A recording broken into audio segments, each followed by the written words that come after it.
Hello, and welcome to Slash Cloud Costs with Google's AI and Harness. Today's webinar is sponsored by Harness and produced by Actual Tech Media. My name is Scott Becker. I'm from Actual Tech, and I'm excited to be your moderator for this special event. Now, before we get to today's great content, we have a few housekeeping items that are going to help you get the most out of this session. First off, we want this to be an informative event for you, so we encourage any questions in the questions box in your webinar control panel. So not only will we have team members responding to questions during the live event, we'll also have a dedicated Q&A session at the end of the presentation where we'll discuss in greater detail some of the top questions that you ask. That Q&A panel is also a good place to let us know about any technical issues that you might be experiencing. A browser refresh will fix most audio, video, or slide advancement issues, but if that doesn't work, just let us know in the Q&A and we'll provide further technical assistance. Now, second, in the handout section of your webinar control panel, you'll find that we're offering several resources. I'd especially like to call your attention to a few of those. There's a link to learn more about Harness. And then there's also a 14-page white paper from Google on the next frontier, Cloud FinOps powered by generative AI. So I encourage you to access those resources now and share them with your friends and colleagues. Now, third, at the end of this webinar event, we will be awarding a $250 Amazon gift card to one lucky registrant. Of course, you must be in attendance during the live event to qualify for the prize. Official terms and conditions of today's prize drawing can be found in the handout section. Just scroll to the bottom and you'll find the link with the details there. Now, finally, one of the best benefits of this event is the opportunity to ask a question of our expert presenters. So to help encourage your questions, we have a special additional prize for you. That's another Amazon gift card, this one for $50 for the best question. So after the event's over, we'll look at all the questions that came in, pick out the very best one, and contact that prize winner.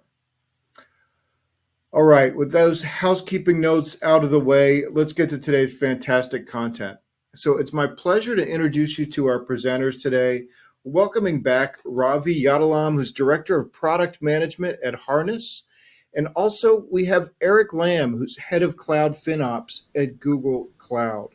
So gentlemen, welcome. Thanks so much for being here. And Ravi, I will turn things over to you to get us started. Amazing. Thanks, Scott.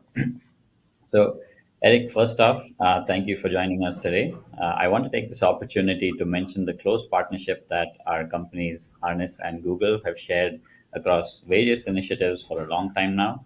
And I'm really excited about our webinar today. I can't wait to dig into all of these topics around FinOps and AI with you. Thanks for having me, Ravi. Absolutely. So we have a great agenda here. Let's go ahead and pull it up. So we're going to start with a quick introduction to Harness Cloud Cost Management, and then a quick introduction to Google's FinOps and AI capabilities before moving on to talking about the impact of AI on FinOps. And we'll do this across a bunch of different topics, starting with cost allocation and reporting, anomaly detection, right sizing recommendations, asset governance, and idle resource management. And then we'll also talk about the future of AI in FinOps, all of the different trends that we're seeing before we wrap it up with a quick Q&A.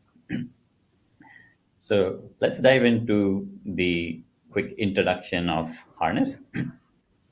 So Harness overall provides all of the tooling that are required across the software delivery lifecycle, right? And we also provide intelligent automation to tie this all together, essentially to automate all of the activities from a DevOps standpoint that are manual today from engineers that we call typically as toil. So our approach to cloud cost management and FinOps is also no different. We provide all of the tooling that a customer can possibly require across cost reporting, optimization, and governance in a single unified platform. And all of this is powered by AI and automation to make sure that there is minimum or least manual intervention, and most of the activities are automated, and the outcome is maximized for the customer. Now, as is illustrated by the diagram that you see on the screen here, FinOps and cloud cost management is rarely or never a one and done. Right? It's really an ongoing activity. It's more of a culture shift across the organization, and this culture shift is also a collaboration between various personas, like from technology, from finance and business. So collaborative cost management is really at the heart of FinOps, right? And our objective at Harness is to provide all of the tooling that are required to empower or enable this collaboration across the various personas. So starting with cost transparency or all of the tooling that customers require to have a clear hierarchical breakdown of cloud costs across their organizational hierarchy, including things like cost allocation of shared costs and things like that. Who's spending what are they spending it on, and why? And then we have cost optimization, all of the tooling required to help customers cut costs, like realize hard uh, cloud cost dollar savings, and again through automation as far as possible. And then once you have the cost reporting and optimization in place, the third pillar is cost governance, essentially the checks and balances, the guardrails to make sure that customers have cloud costs where they want them to be on an ongoing basis. So that's a quick introduction of what Harness provides from cloud cost management and FinOps standpoint and our approach to it. And we'll dig into all of these different areas through the session, including how AI is powering some of these things. With that, Eric, I'd like to hand it over to you for an introduction on Google's FinOps and AI capabilities. First of all, thanks, Ravi, for having me on this sessions today. And good morning, good afternoon, wherever you are. My name is Eric Lam, and I lead our Google Cloud Consulting FinOps practice. We sit within the professional services organization. So we work with customers and clients from advising them on FinOps strategy, operating model through designing the end-to-end capability, and eventually help them implement that solutions end-to-end. So in the past few years alone, Google Cloud has been heavily committed and investing and driving this FinOps discipline forward.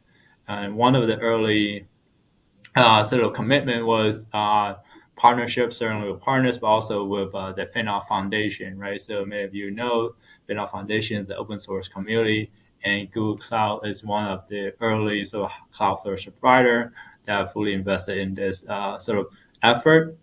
Our goal is to help customers driving that sustainable financial value.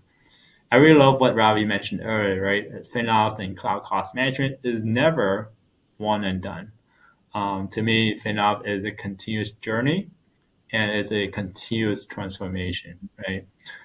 We work with hundreds of customers, from smaller size to large global enterprises to digital natives. And all has various challenge in driving that financial sort of value and that sustainability to making sure that the organization, as they invest in cloud, are able to maximize that business value. So my team certainly work with customers on that, but at the same time, we are the very first cloud service provider who received the FinOps certified as a service provider certification. We have over 100 plus FinOps certified practitioners. And matter of fact, we have 3 FinOps certified professional certifications, and we're very proud to also announce that we were the first cloud service provider who won the Global Partner of the Year by the FinOps Foundation back in 2022. So thanks again, Ravi, for having me on this call and in the sessions here. We are doing a lot, right, with our customers. Whether you're early, we think about the crawl, walk, run journey, right? Whether in the early crawl stage or the getting to walk or even run, and many other customers talk to like, hey, we also think about fly. What's next? And AI is what's next in my mind, right? Infusing AI into FinOps is top of mind for me personally, and how you leverage AI in the most cost-effective manner for sure, right? There's a balance, right, to an extent, but also making sure that it drives value for the business. So we've been doing a lot around this space, and certainly we will dive deep into it. But one of the key area that we announced recently last month at our Google Cloud Next was embedding the Gemini Vertex AI into our local business intelligence platform, but also bringing that to the customer. So a lot of what Robbie is sharing regarding Harness is we work together to making sure that not only we bring to our customer, but also our broader ecosystem as well, right? We wanted that enabling those capabilities, so wherever you are a partner or a technology vendor or a customer, we want to making sure those capabilities, those API, those sources are at your disposal. Amazing. Thanks, Eric. That was a great introduction. Now, let's dive into our first topic. Now, we've spoken about a whole bunch of different aspects and use cases, and essentially all of them powered by AI. So let's talk about the impact of AI on FinOps, and let's start with cost allocation and reporting. So, from a cost allocation and reporting standpoint, Harness has two reporting options, right? So, the first one is what we call as perspectives, which is like a high level view of cloud costs, like limited visualizations. But this is really for the cloud user and cloud budget owner persona, more on the technical side, which allows them to look or track costs only that are important to them. And with that context, provide them with relevant forecasting, budgeting, recommendations, anomaly detection, and so on. And then on the other hand, we have what we call as dashboards, which actually built on Google's Looker, right? Which again, this is for the more finance and business persona who need a lot more, the 20 types of visualization, slicing and dicing of data, ARIMA-based forecasting, um, and all of that more granular reporting. And then we have what we call as cost categories, which is essentially a way for customers to define and maintain the definition of their organizational hierarchy, which could be across various constructs like teams, business units, departments, apps, anything that they want to use to leverage reporting for chargeback and showback, right? So that they don't have to repeatedly make changes across different reports, and this can be a central repository. Now, the AI that we have that's built in here is powered by ADA, which is Harness's AI offering, which is essentially stands for AI Developer Assistant. And this is across all of the Harness modules. Now, specific to this use case, what we have is something we call as dashboard intelligence. Again, this is built on Google's Looker. And what it does is it converts simple natural language prompts into complex dashboard tiles.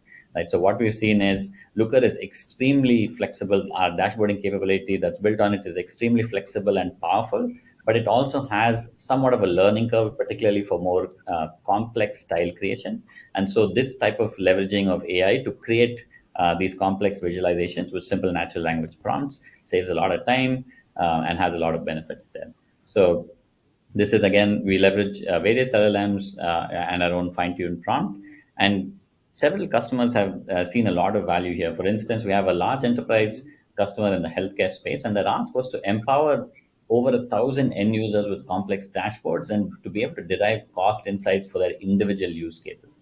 And using this, they were able to get faster adoption, quicker value realization. It completely eliminated that learning curve to be able to set this up. And of course, it automatically uses the best practices behind the scenes since it's leveraging AI.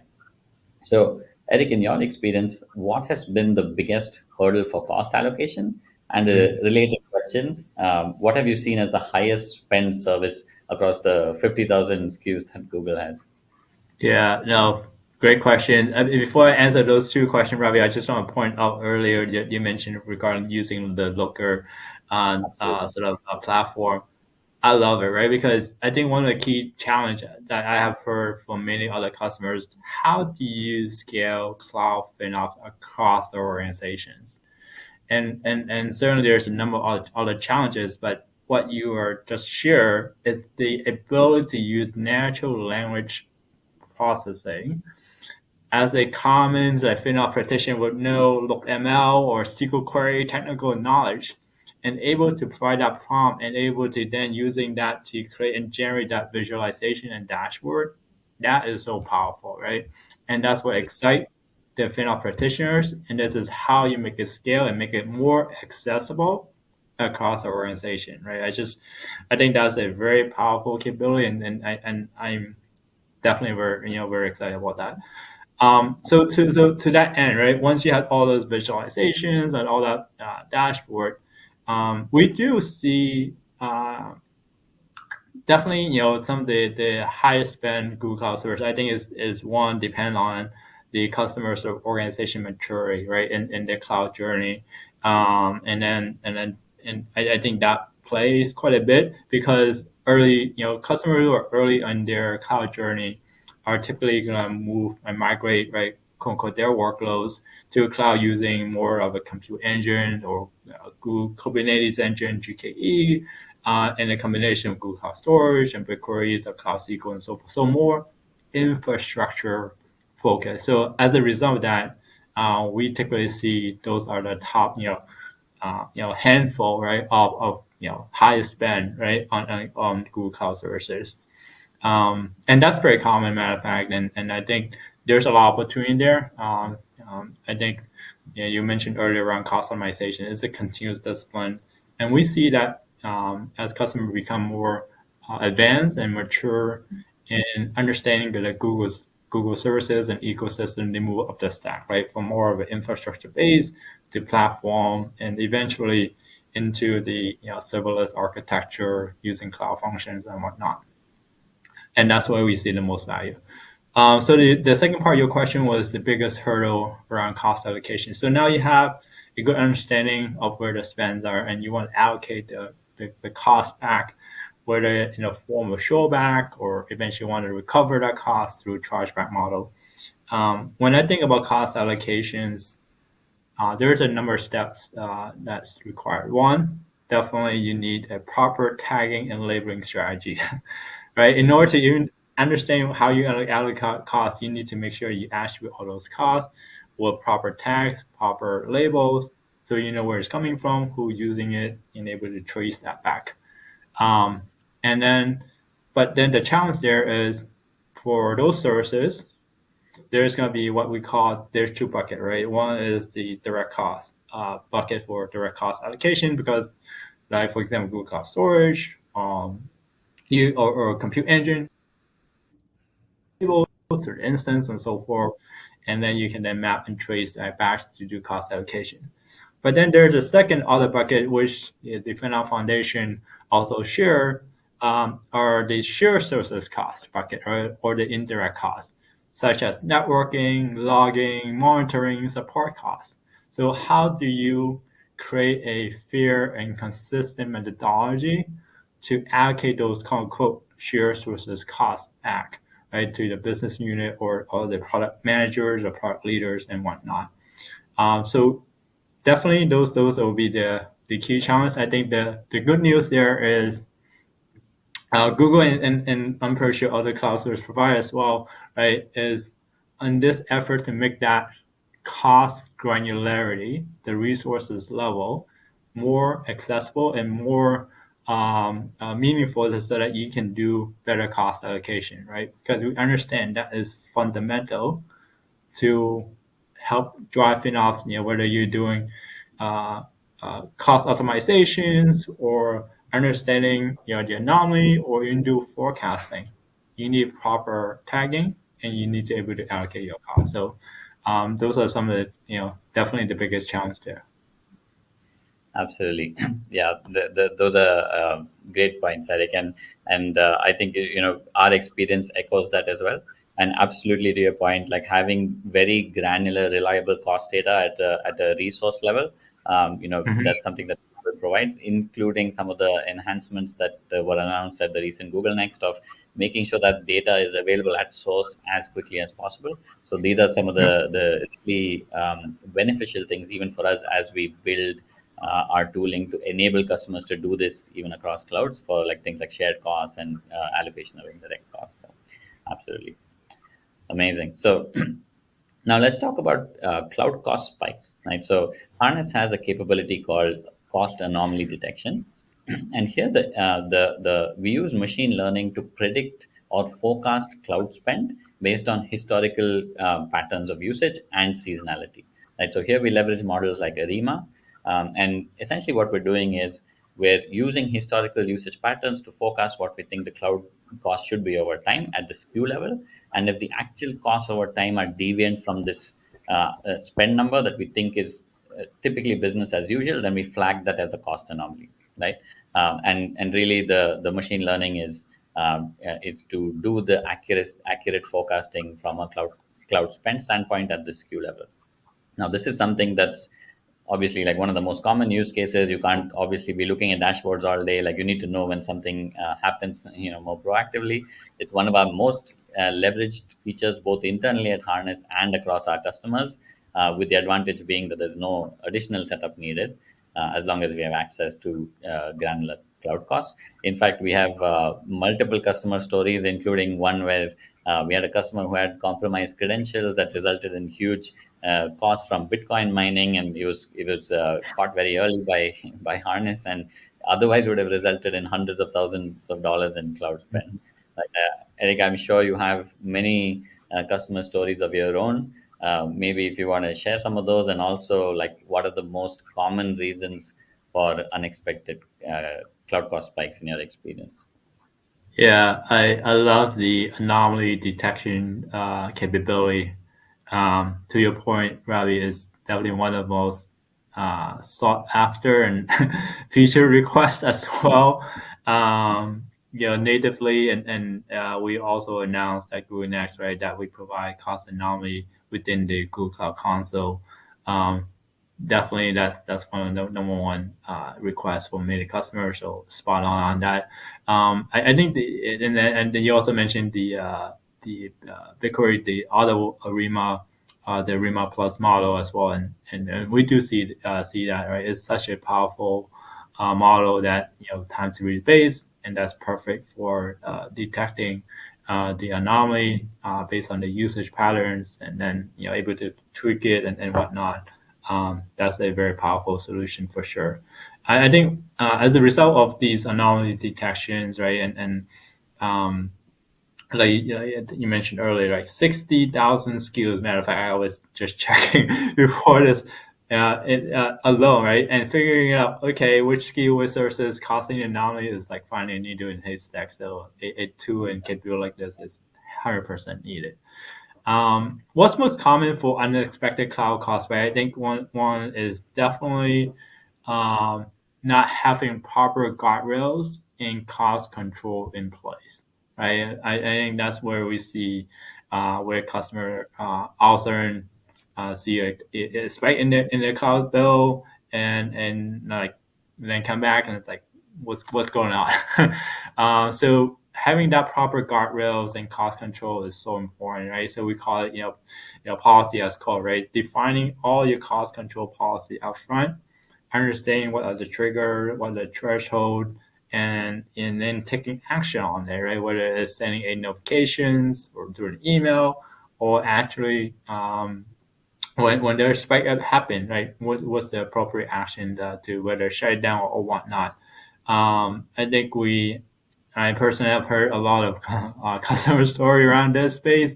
One of the most common one, matter of fact, is around BigQuery. Like, hey, all of a sudden I have a long running query. It just keep on spinning, and they cost $10,000+, right, on a daily basis. So the able to catch that on a timely manner is so important, so that you can then prevent that from continuous spiking up over time. I think the other aspect of managing their cloud costs is monitoring, right? You want to make sure that you have the ability to monitor near real time. We all know there's some latencies, right, in getting the billing data in, whereas from the multi-cloud service provider perspective. But then you want that near real time monitoring, and able to detect that. I think that's the lack of monitoring capability is also something that we see as a result of the spike in their cost spend, which is unexpected, or a service, right? One of the engineers start using one of the services that's not expected to spin up, but all of a sudden one of those common services was being spun up There's also some of those reasons as well. So those are a few stories, but certainly we'll all have heard our similar fair share of stories where customers are like, hey, my spike in the cloud cost, what happened? How do we fix it? And how do we proactive managing that moving forward? Absolutely. Yeah. I think, like you rightly mentioned, just with Google having the 50, 60,000 SKUs, and given that most of our customers are multi-cloud across the top three clouds that we support, and Kubernetes, the radius is, or the surface area is even larger. So, keeping a close eye in near real time or as close to real time for these changes is critical Mhm. to not have massive cost impact. Absolutely. Now, now there are broadly three aspects to optimization, right? I know, Eric, you've spoken about this earlier in other forums as well. So you have optimizing the architecture, you have optimizing the billing or the rates, and then you have optimizing the actual resource usage itself, right? So let's Mhm. talk about the third one with the right sizing recommendations. So Harness provides right sizing recommendation across a bunch of resources, including Kubernetes clusters and VMs, right? And really, the AI that we have here is to be able to analyze the utilization metrics based on usage patterns. So we analyze CPU utilization metrics to determine if a workload is actually user facing, and then we recommend the right configuration to balance spend and performance based on that. So like it's never really just about cost, right? It's always balancing cost and performance. So, for example, we have a customer that's using Harness pipelines, given Harness's sort of DevOps background. So, they leverage Harness pipelines to automate the operationalization of these advanced recommendations. Because, on the one side, it is using AI to make sure that the recommendations that we provide to customer is as accurate as possible. But on the other hand, like you don't want to be just left with thousands of recommendations. How do they actually operationalize these to realize value from hard dollar savings and make sure that they're implemented? So that's where we have these customer stories where they're able to leverage pipelines to do things like all the way from tracking new recommendations to ticketing and approval using Jira or ServiceNow. And then finally, as a result of those approvals, automatically apply these recommendations, for example, to the target clusters. So in your view and in your experience working with customers, what are the repeat offender, like the most commonly over provisioned cloud resources that you've seen on GCP, and what are customers doing about it today? Yeah, great question, Ravi. I think what definitely the Kubernetes and the compute engines, right? Because those are most common provision services and the top three, that I mentioned earlier. What I also love is, what you mentioned regarding the capability earlier, right? Is that you not only focus on the cost, but you definitely need to balance with performance, right? Cost should not be definitely a key factor, but especially for Kubernetes and compute services in general, you want to make sure you balance that with also performance as well. And then what's also powerful you mentioned was that able to gather that utilization metrics, right? So a lot of time when we see the cost optimization recommendations, you want to make sure that you understand, right, the actual utilization and performance metric, whether it is CPUs or RAM usage and whatnot, and know what that workload, right? What's those peak and what's average workloads, etc. So you want to have all those telemetries to make key decision. I think that's very important. I think that the going back to your question regarding the most over provision, like definitely the GKE and compute engine in general. And what we see and think helping customers focus on is provide more of a proactive sort of optimization approach, right? Uh, One, shifting left, right? Um, Adopting a cost aware architecture design to start off with, right, is important because to me customization is oftentimes a reactive thing. So you want to be more proactive, then you need to shift left and starting with cost aware architecture design. Two, embedding automation right into your process. For example, with GKE, right, you have GK auto scaling and whatnot. So leverage that so that you let the intelligence behind it to manage it more cost effectively. And then 3, on the metrics and monitoring of your services.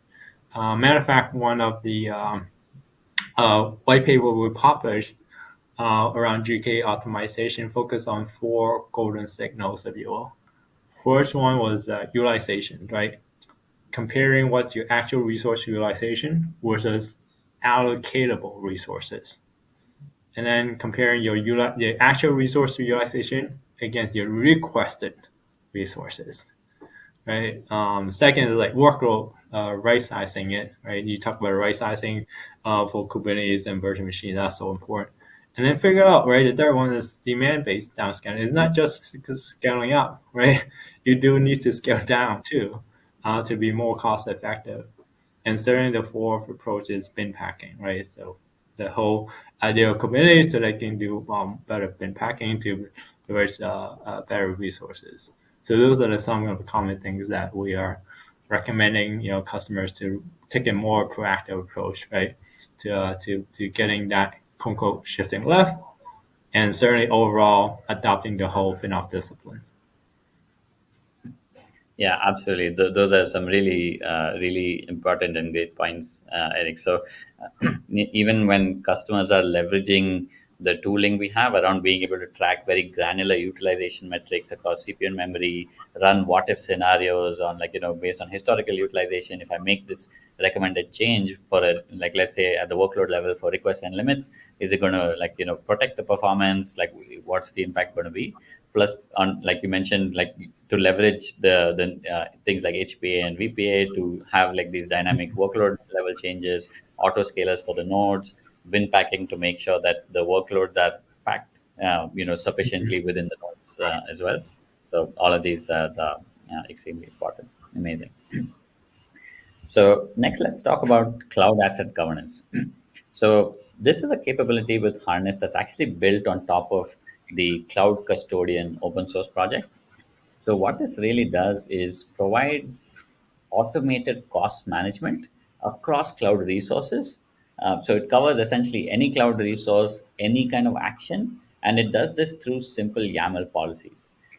Well, the YAML policy may be simple or complex depending on what you're trying to do, but it's essentially automation through YAML. And really, the AI that we have here is again for Ada to assist with 2 things. One is generation of these YAML policies, and then also be able to explain existing YAML policies that maybe somebody else has created, right? So the power of this feature is really you can do anything that you can do by defining it in YAML. It covers literally any cloud resource. So the action can be things like tracking underutilized VMs or really essentially anything. And at the back end, what we're doing for the YAML generation through Ada is that we're leveraging Vertex AI, starting with Chat Bison way back in the day to the latest models today. And we actually have like a 90% plus accuracy of YAML generation. So it saves customers a lot of time. Now, again, like with a feature like this, while the flexibility is very high, it's also a little bit of a learning curve. Like we have certain practitioners may be familiar with YAML, and others may not be. And even if you are, you sometimes have very complex use cases that is not so straightforward to author the YAML policy for the automation. And so this is like one of our most adopted AI powered features from a FinOps use case standpoint.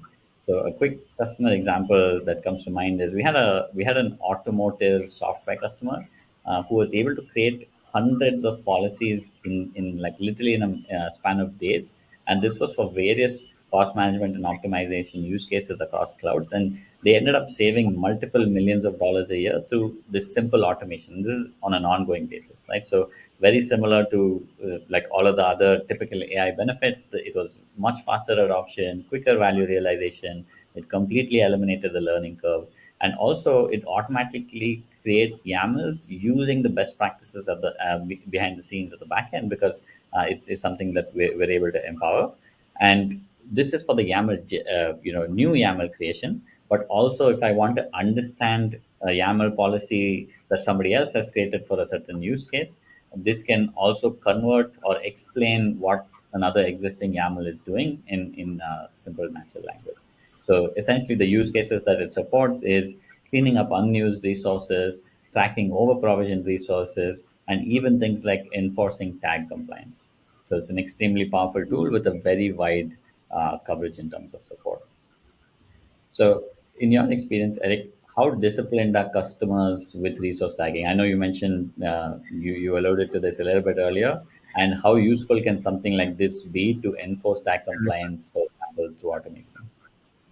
Yeah, I think this is fundamental, right? Having proper tagging and labeling strategy, and then able to ensure that you audit that on a very frequent basis to prevent any sort of label drift or from the initial sort of schema and standard.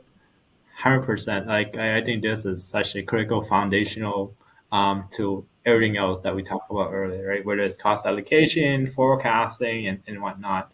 I think what to your point, Ravi, like there's definitely two steps to proper sort of resource tagging, and what we've seen that customers tend to fall in those two buckets. Right, one, right, they are pretty disciplined as far as be proactively introducing proper label and tag early on, right, as when they were provisioning Google services and resources and apply the proper label as far as introducing those into their Terraform templates, right? Or even applying those YAML files through whatever validation, Kafka through and whatnot, and then integrate that into their CI/CD. So from that perspective, I do see over time, and especially very in recent conversations, customers are much more disciplined because they understand the proper tagging and labeling is so important. So I think there's a good maturity there. What's lacking, and I think is the tagging of compliance, right? Not a lot of time when we talk to customers, like we ask them that particular question. It's like, hey, how good is your tagging? And they're at first like, yes, it's actually very good. But then when you double click into it, like, okay, so do you ensure that your what you originally defined to your definitions, right, of your labels and tag, is it aligned, or is it, or how often do you check? Do you automate all that? The answer is frequently no, or lack of that sort of capability. So tagging compliance audit check is definitely at a less mature than just providing that resource tagging and labeling early on. So I think there is opportunity there, right, for to drive more enforcement. But also, I think applying to multi-cloud, right? Certainly, a lot of our customers are multi-cloud as well. So having a more a holistic solution, right? Applying those to those cloud services is definitely important. Absolutely, and you made a very good point there that, and this is something that we've absolutely seen. A similar situation as well is when customers start off, like provisioning resources through the process, like everything is tagged, everything looks great, but through the process, as time goes on, like people start to provision things on their own, then suddenly, like it's nowhere near where it needs to be. And so we Yeah. have like this thing that a fully tagged cloud project or account is a myth in FinOps. Like, so Yeah. it's always needs ongoing attention. So that's one of the advantage of the asset governance capabilities, that you can set enforcements, or essentially you can schedule the running of this automation like on a daily, weekly, monthly basis across different cloud projects or accounts. So that's a great point there.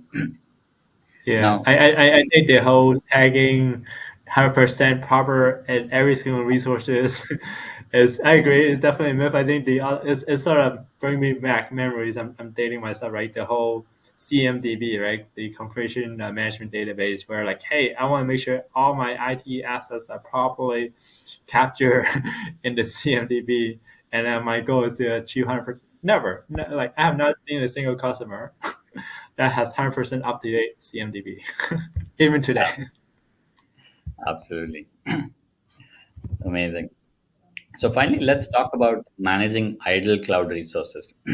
So this is with a capability that we have called cloud auto stopping, and this is one of our binary differentiators at Harness.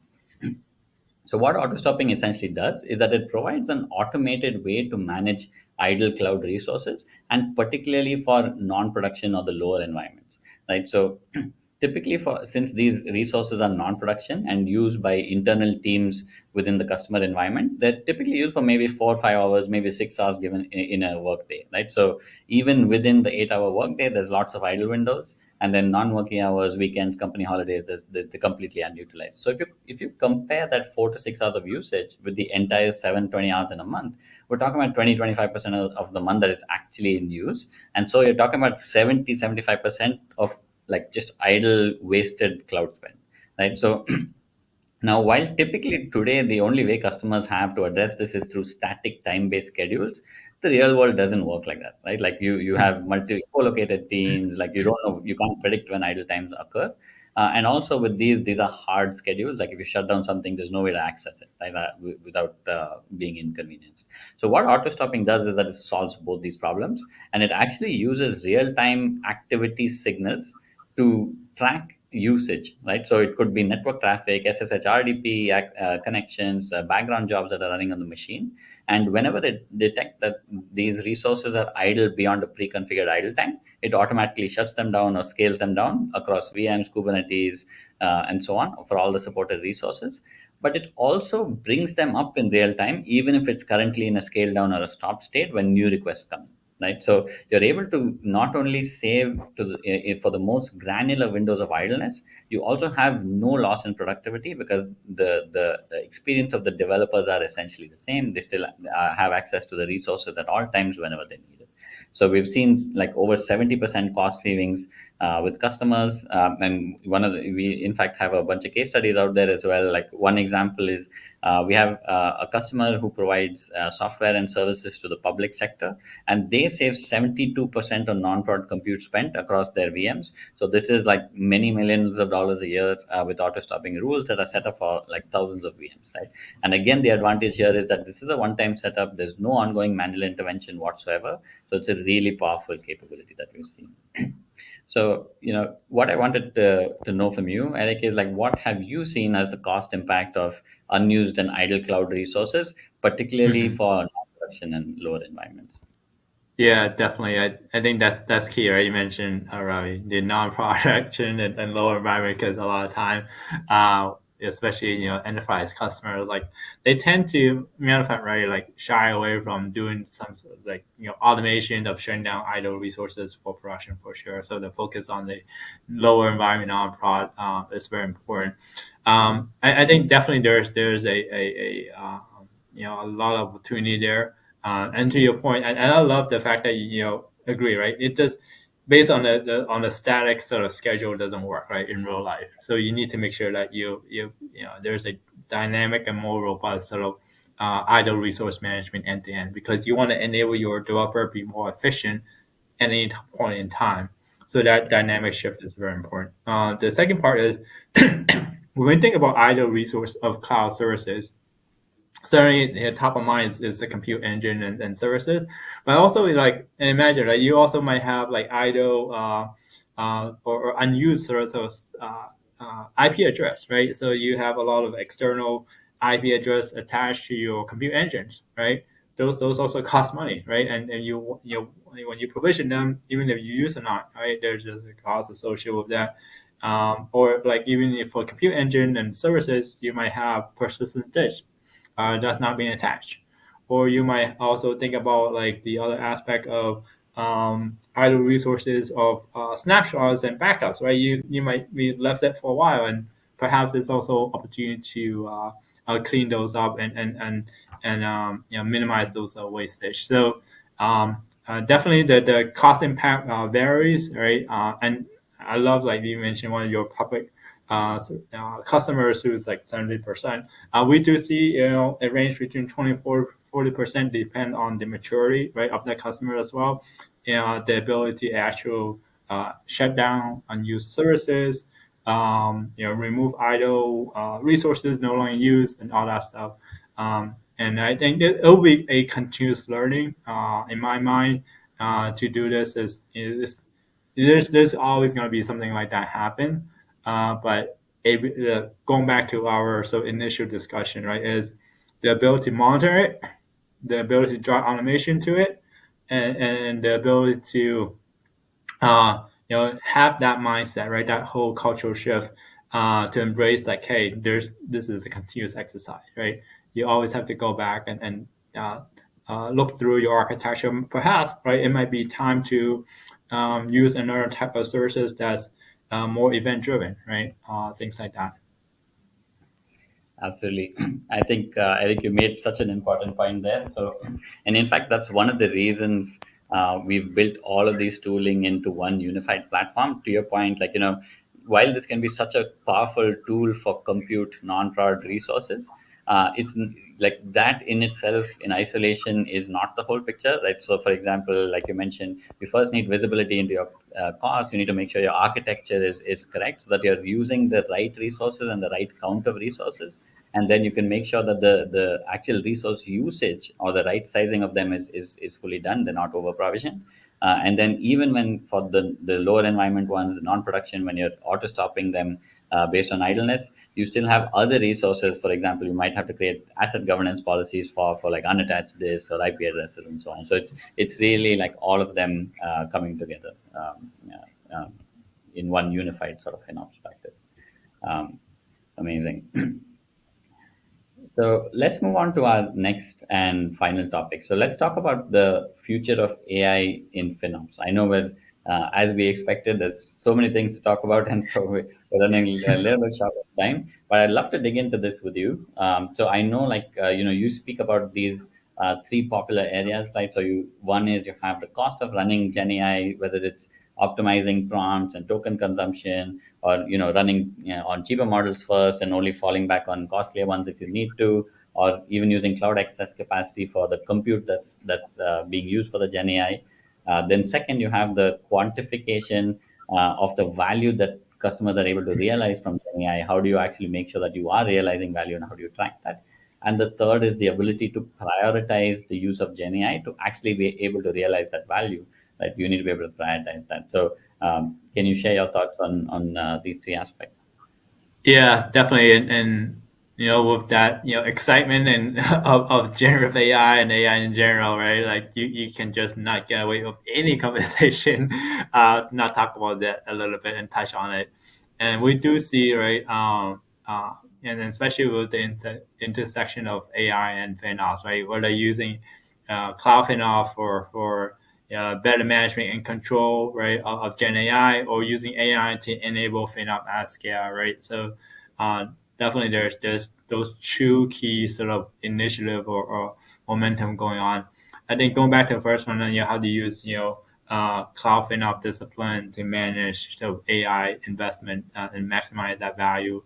To your point, right? Customers' first question is like, how do I even go about and calculate the total cost of ownership for all these generative AI large language model? So just at a very high level, right? You oftentimes, right, there's three type of sort of large language model. One is the foundation model, right? Which will the TCO for that will including all your underpinning, right? Infrastructure costs, right? Your TPUs or your GPUs, right? Of that. You have your operational support costs, right? You have your training and tuning costs, and you have your model serving, inferencing costs, and embedding costs, and all of that. So that's the foundation model, and you don't see like even large global enterprises. You'll have a handful, but not many, right? That actually go about and build their own sort of foundation model from scratch. Then the second bucket of large language model is we see a lot of companies are doing is the fine tune model, right? Meaning capitalize and leverage the existing large language model that Google has, for example, and then build on top of that, right? And since giving that as a frozen model, and you can then bring in your own data sets, right, to train it and make it your own, And then the cost component for that will perhaps only include the model serving cost, the training and tuning cost, and whatever the additional sort of storage and hosting costs that you would need to associate with that bucket. And then the third large language model bucket is the out of the box, right?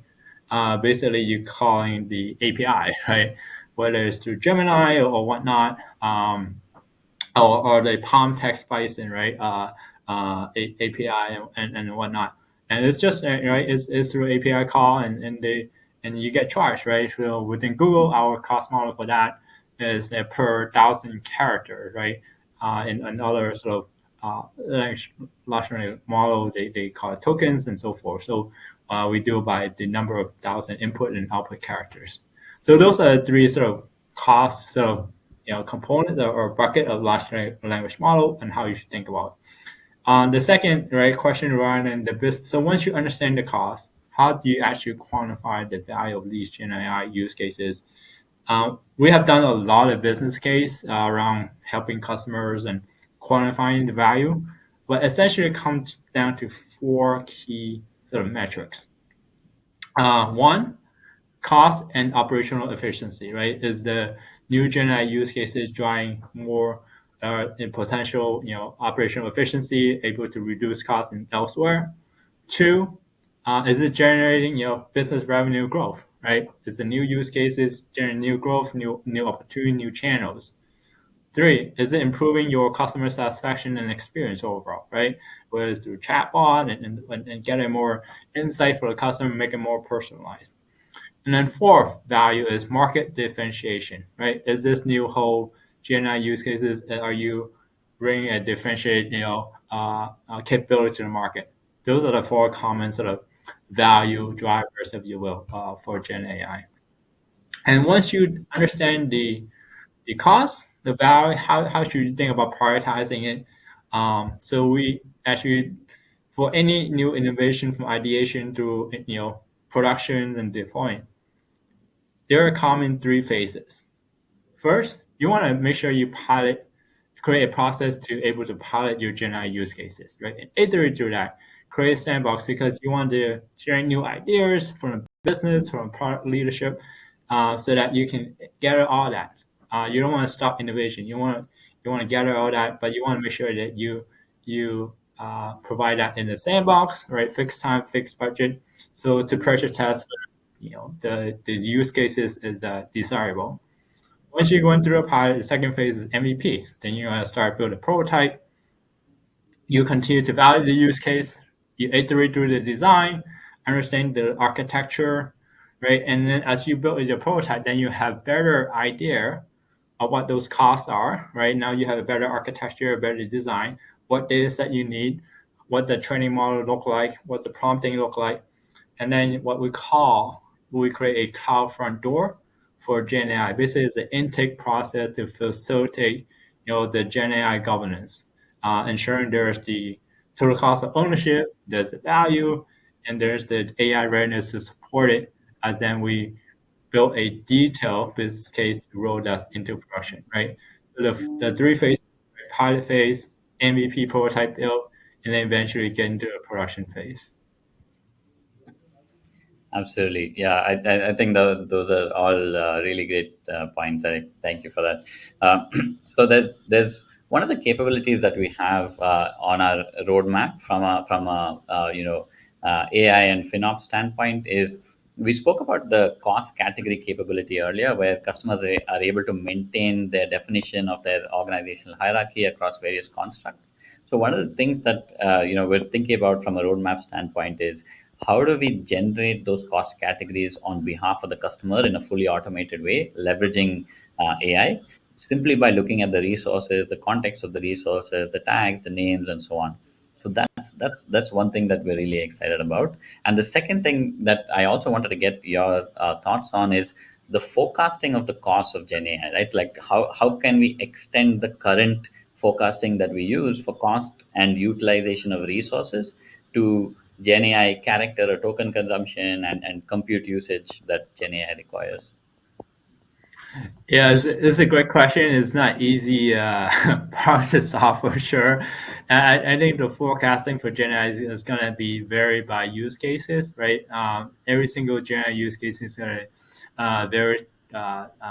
Depend on whether are you using the Gen AI model to create new contents, or using that as a chatbot agent, or are you using that to gather more and summarize insights, right? Or are you using that to facilitate sort of new revenue and new product and capability.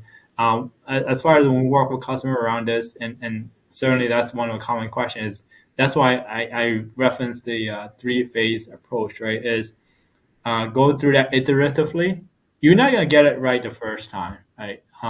But then you need to ensure that you have the proper sort of baseline as you roll that out, and then as you test it with the end customers on your capability, then you understand the demand and the consumptions, and then you refine your forecast as you go. Because I honestly don't think that is able able to get a forecast right in the very first time. So it's more of an iterative process, and learn as certainly you want to have that baseline, but and learn as you go along, and then create that governance and control in place so that you have that process.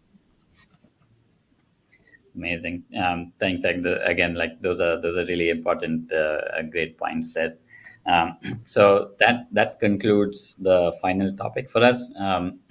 Scott, maybe we'll hand it over back to you for a quick Q&A. I know we're running short on time. Maybe we can take one or two. Yeah, no, a great conversation. And there is a question here from the audience I'd love to get to. I'm wondering, are companies starting to get comfortable with using AI for FinOps in terms of compliance and security? Yeah, maybe I can take a quick one, and Eric, you can share your thoughts as well. So one of the things that we've seen is like it is a journey, right? Like we're probably not all there yet, but one way is like when there's total ownership of the LLMs that are actually powering these capabilities, and there's it's fully secure and compliant.